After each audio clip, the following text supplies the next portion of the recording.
reality rests on an absolute foundation most people overlook. The all is mind. The universe is mental. The all is spirit. But don't expect an easy definition. To try to limit spirit is like trying to bottle the ocean. Absurd. Spirit is the infinite living mind, as far above what you call life, as life is above an inert stone. It lies beyond your logic, yet it is the same reality as the all. In this video, we'll examine the iron laws born from that mind and how they shape every second of your existence. To go further, you must think of spirit as living intelligence.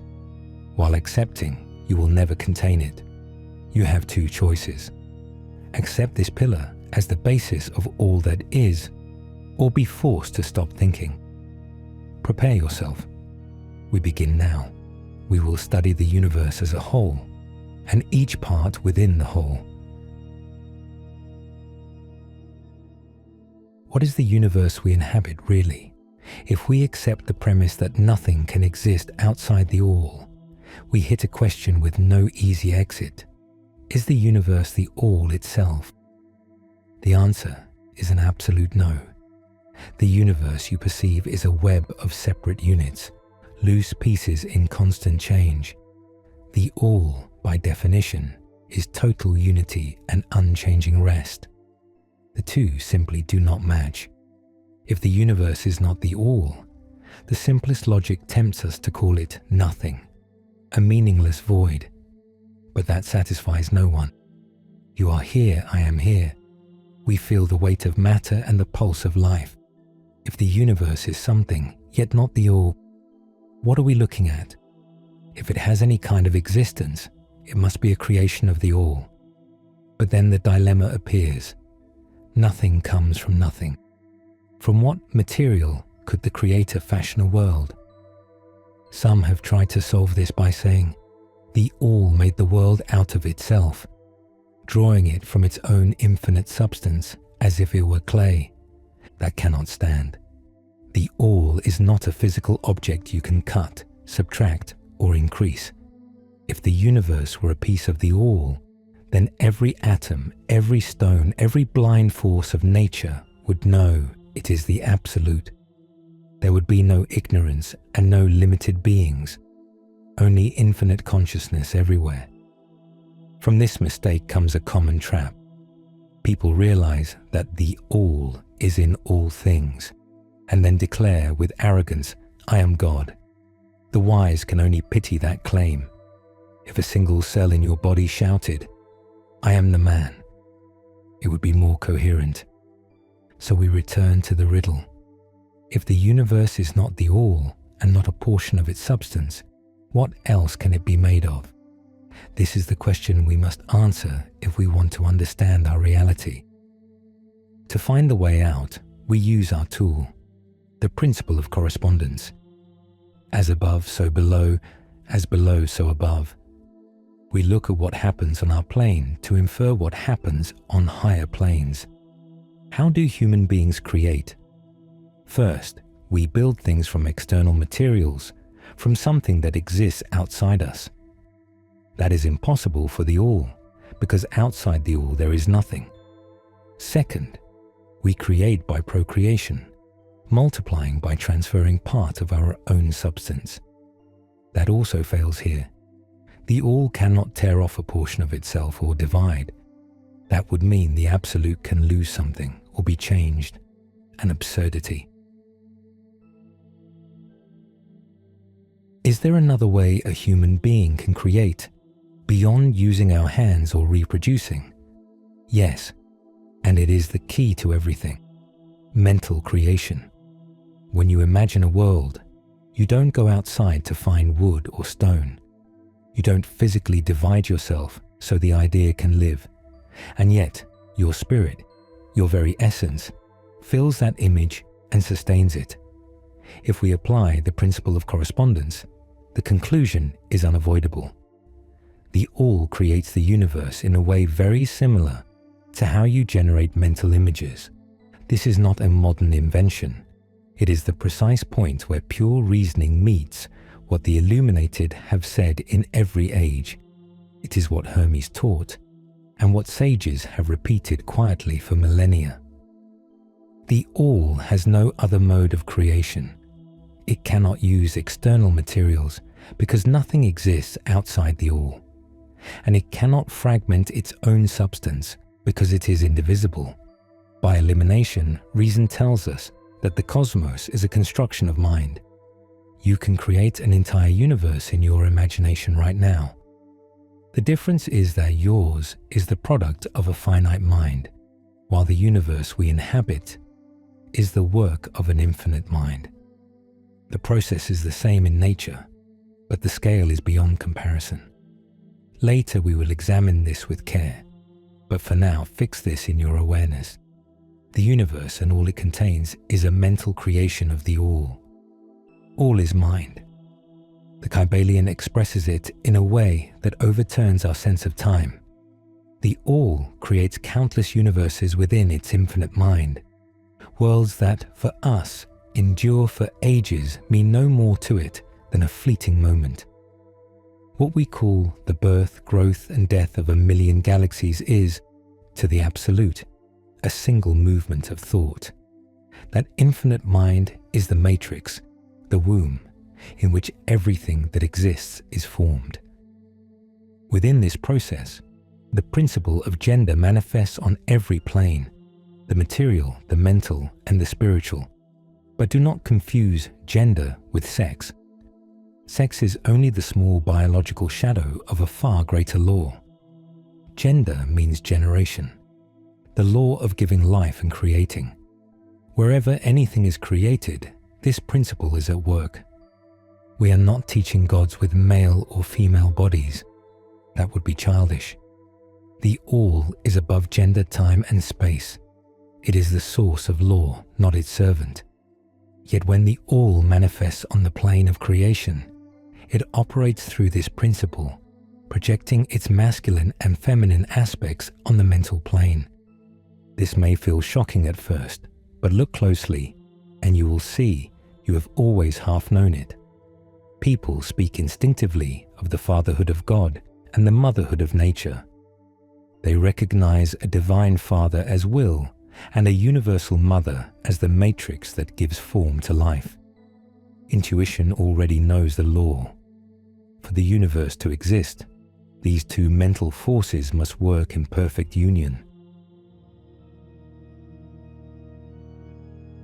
We must be clear from the start to avoid mystical confusion. Hermetic teaching does not propose a real duality. The All is one, an absolute unity without cracks.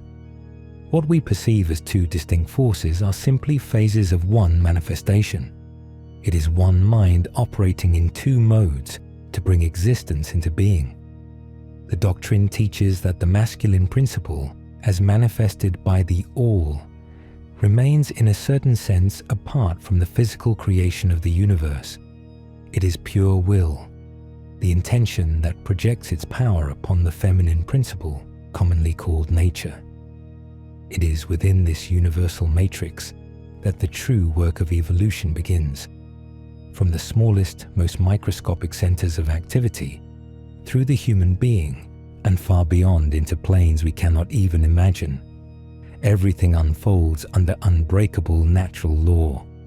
If you prefer the images of ancient traditions, you may picture the masculine as God the Father and the feminine as nature, the universal mother. From her womb, everything you see is born.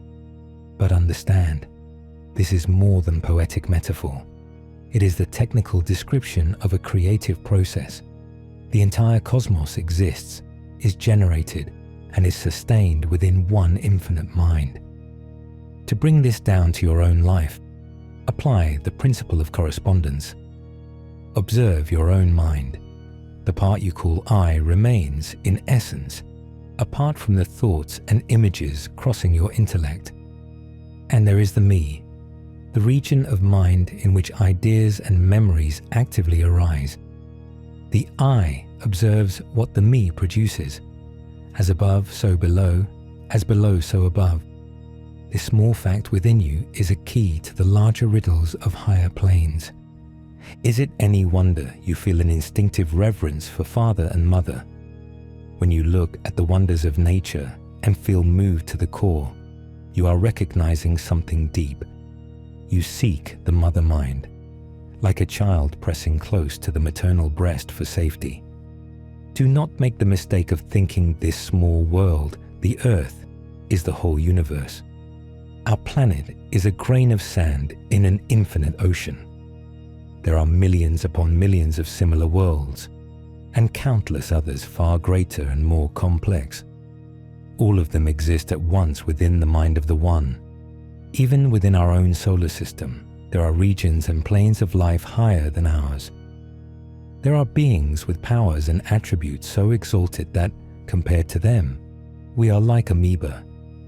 Yet there is no reason for inferiority. Those beings were once what we are now, and we shall become what they are, and even more. Such is the destiny the sages describe. Therefore death is not real, not even in a relative sense. It is only the doorway to a new birth into another life. We shall keep ascending to ever higher planes through ages of time. The universe is our home, and we have eternity to explore it. We are held within the mind of the All, and our possibilities are without limit. At the end of the great cycle, we shall move gladly toward the source, for then we shall be able to grasp the total truth of being one with the All. Until then, be calm. You are safe beneath the infinite power of the Father-Mother mind. This is the critical point of our lesson. If so far the theory has felt fascinating, this is where it becomes dangerous if you don't grasp it precisely. Nearly every seeker falls into the same trap: half-wisdom. The half-wise person recognizes that the universe is a mental illusion and, in arrogance, imagines they can defy its laws. They become a vain fool. They think that because they know the secret of unreality, they can ignore gravity, pain, and the rules of matter. What awaits them is a blunt collision with experience. They will smash against the rocks and be crushed by the elements for one reason only: their own confusion. The true sage is not the one who denies the world, but the one who understands its nature and uses law against laws. They do not try to break reality. They use higher laws to master the lower. This is true mental alchemy, to transmute what you do not want into something of value. Mastery has nothing to do with strange dreams, psychedelic visions, or ghostly spectacles. To be a master is to apply elevated forces against the lower. Transmutation is the tool of the wise. Presumptuous denial is the refuge of the ignorant. Here we enter the paradox of the universe, a direct effect of the principle of polarity set in motion when the All begins to create. Attend closely. Although to the infinite mind of the All, the universe is no more than a meditation or a dream, to you that universe is real. Your life, your actions, and your thoughts must be grounded in that reality. You cannot ignore the plane on which you stand. You must act by the rules of your own level, while keeping the higher truth alive in consciousness.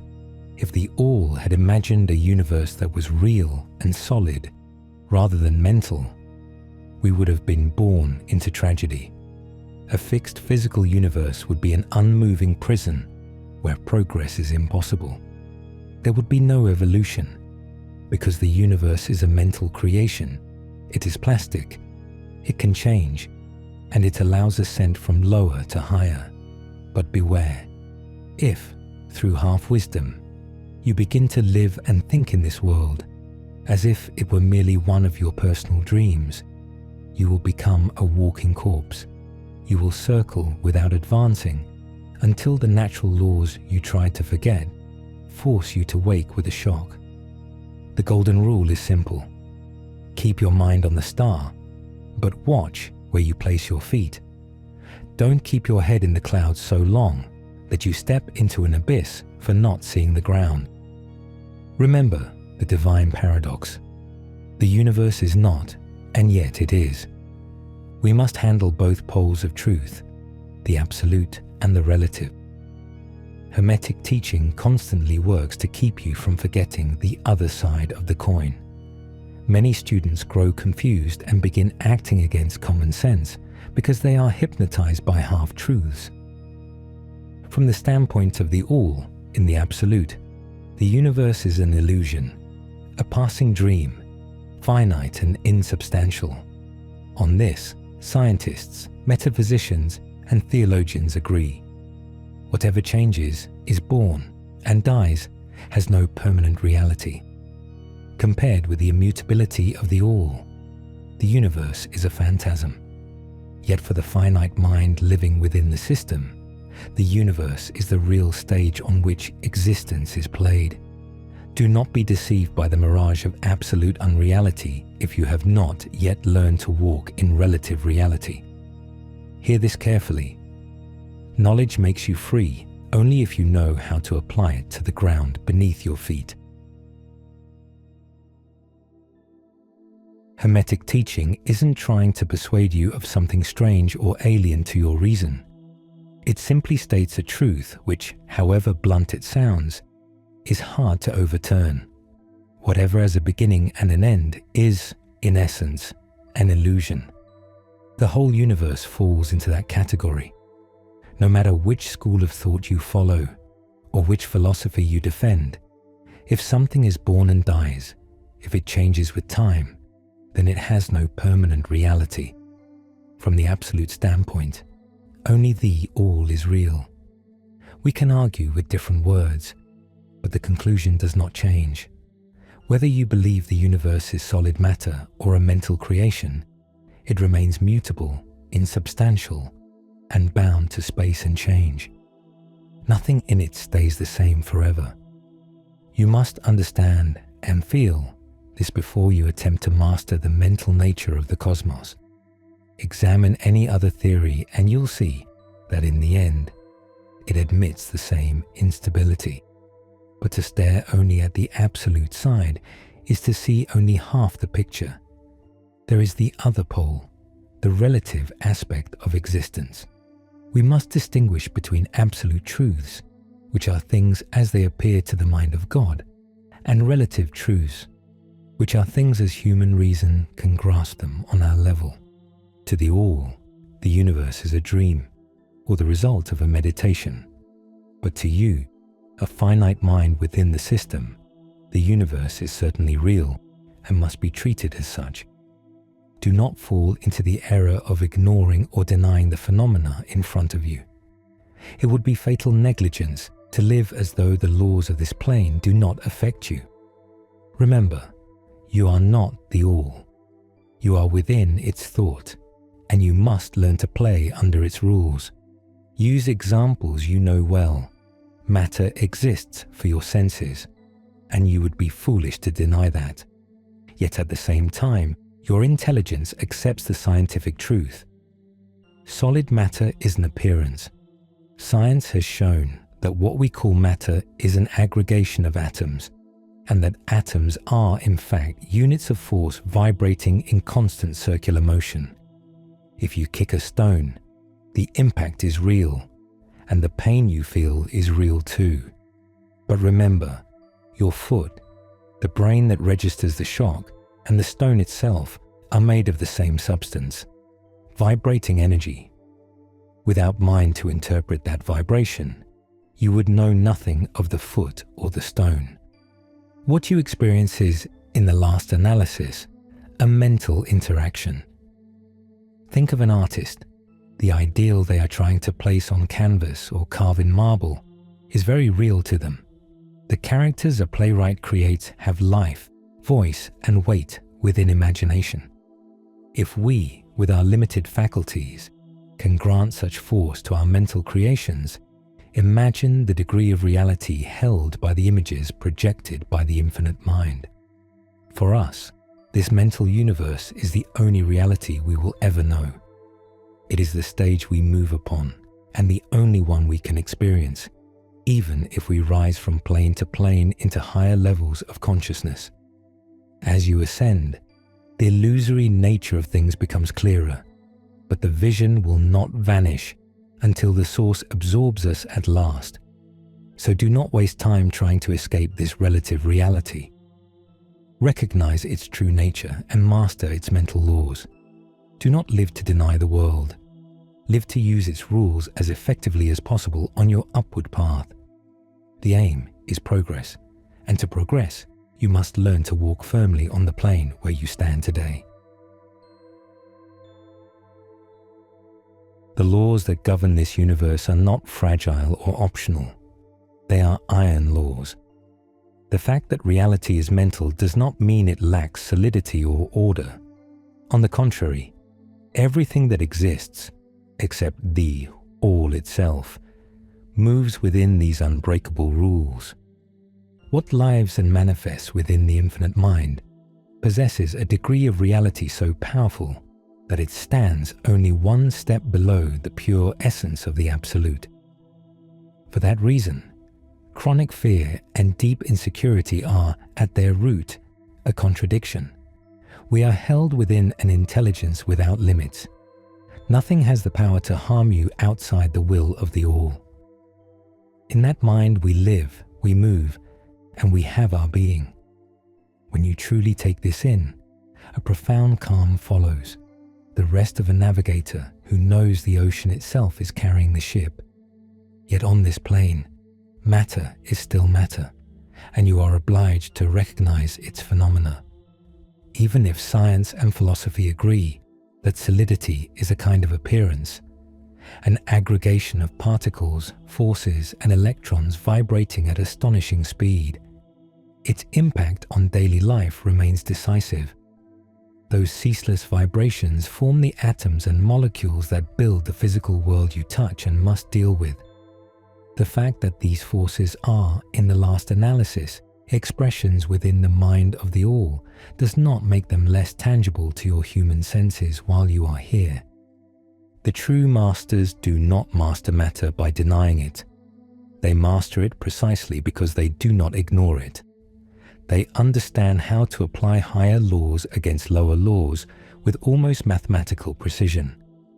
To deny the existence of matter while you breathe and walk upon it is simply madness, and it ends in failure. You may deny matter's power over spirit, that is mastery, but you must never behave as though physical law is imaginary. Natural laws remain constant and effective. They do not pause or soften because you have learned their mental origin. They operate with relentless exactness across every level of being. Real freedom is not born from breaking rules, but from applying higher principles to transcend the lower. This is the only road to true mental transmutation. No one, absolutely no one, except the All escapes this order, because the All is the very law from which all existence proceeds. Even the most advanced beings in the great hierarchy of life, those whose powers humans would call divine, must bow to this superior system. Their capacities may exceed our imagination, yet before the Absolute, they remain humble servants of universal harmony. If such beings respect and serve the law, consider the arrogance of the mortal who calls nature unreal simply because they glimpse the mental source. These laws are the will of the All, and they do not accept capricious challenge. While this universe endures, these laws will stand firm, for they are the framework and skeleton upon which creation rests. To understand this is to know the pillars of the temple in which you live, and to move within it with authority, wisdom, and purpose. The Hermetic principle of mentalism doesn't arrive to tear down what official science has built. On the contrary, it is the bridge that joins reason to ultimate truth. To say the universe is mental does not cancel what you know about evolution or biology. It simply gives those facts an origin and a purpose. Academic science stays at the surface. saying everything is matter, or energy in its more recent language. Hermetic teaching takes the final step. That infinite energy is the mind of the all. The all is mind. The universe is mental. This does not clash with modern thought. In fact, it fits neatly with philosophers such as Herbert Spencer, who spoke of an infinite and eternal energy from which all things proceed. Hermetic students respect that vision deeply, seeing it as one of the highest expressions of natural law ever written. Some even claim Spencer was the reincarnation of ancient Egyptian sages, or of Heraclitus himself, bringing back the knowledge of flux and constant change. Spencer's doctrine is, line for line, the Hermetic doctrine. So long as you understand that this energy is intelligent, it is mind. Once you use that master key, doors begin to open. Evolution and rhythm, as science describes them, are not dead mechanical processes. They are the pulse of infinite consciousness. You do not need to throw your science books overboard. You are only asked to grasp the central pillar. The all is mind, and the universe is sustained moment by moment by that infinite thought. When you accept this, the other 6 principles in the Kybalion stop feeling like abstract claims and begin to function as practical tools for understanding reality. The difference between a conventional scientist and a Hermetic student is not that one is smarter, but that the second is no longer walking in the dark. Modern science is entering a labyrinth in its search for ultimate reality, and sooner or later it will collide with the same truth the masters have taught for ages. The purpose of this knowledge is for you to understand that the laws of the universe are entirely real for you. Whether you prefer to call what surrounds you matter or energy, on the outer plane everything changes and nothing remains permanent. Everything you see is transient. But here is the other pole of truth. Although this world is fleeting, you are obliged to live and act as though it is solid. The difference is that for most people, mind is invisible or secondary. For you, mentalism becomes the most powerful natural force in existence. That understanding alone is enough to revolutionize your life. Once you see the advantage of this position, you stop being a spectator and begin applying law in your favor. Yet there is a deadly trap on this path, the temptation that hunts the half-wise. This is the person hypnotized by the idea that nothing is real. They begin living as if in a dream. They neglect work, family, and daily responsibilities, hiding behind the excuse that everything is an illusion. Their end is predictable. They will be broken against the rocks of relative reality and dissolved by the elements through their own folly. Do not allow knowledge to turn you into a useless person. Follow the example of the true wise. Use law against laws. Apply the higher to master the lower. True mental alchemy is not strange visions or impossible fantasies. It is the intelligent use of higher forces to transmute what you do not want into something of value. This is how victory is won. Real mastery is gained by escaping the pains of lower planes through rising to higher ones. Transmutation is the weapon of the master. Presumptuous denial is the refuge of the ignorant. We do not live in a world of smoke.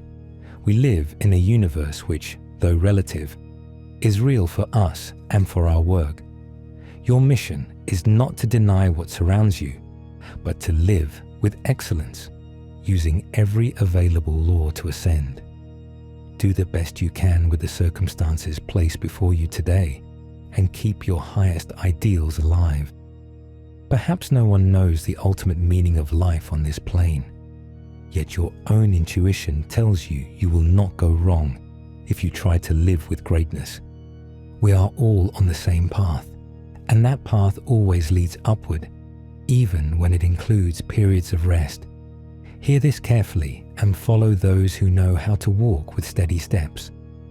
Avoid the error of the half-wise, for the one who despises the laws of the ground they stand on perishes through their own confusion.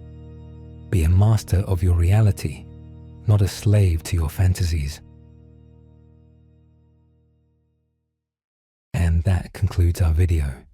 If you enjoyed the content as much as we did, don't forget to subscribe so you don't miss a single episode. Leave a comment below. We'd love to hear your feedback and suggestions for future videos.